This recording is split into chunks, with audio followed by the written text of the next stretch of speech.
Happy Monday everyone! Usapang beauty tips tayo mga idol. Siyempre sa init ng panahon ngayon dito sa Pinas.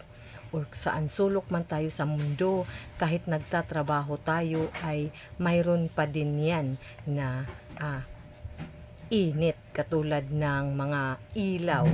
Makakasira din yan sa ating beauty, sa ating face. So, kailangan gagamit tayo bago tayo aalis ng bahay, papunta man tayong trabaho or pangkabuhayan o saan man tayo, basta aalis tayo, maglagay tayo nito, sunscreen protection. Ganito ang paglagay.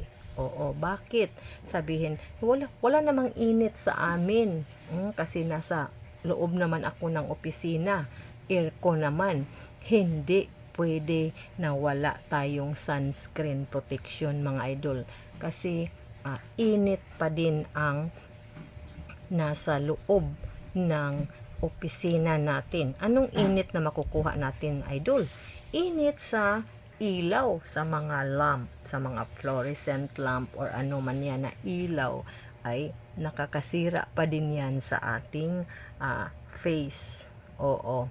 So, kahit na nasa opisina tayo, ganito ang paglagay ng ating sunscreen protection. Kasi, ang init ng ilaw ay simple lagyan na din natin dito ay makakasira ng ating balat.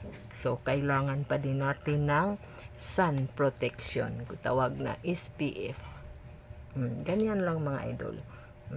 So, 30 minutes before tayo mapasabak sa init ay maglagay na tayo ng sunscreen protection. So, abangan ang iba pang mga beauty tips ko mga idol every Monday. Paki-follow, like, and share. Sana nakatulong at mag-ingat tayo.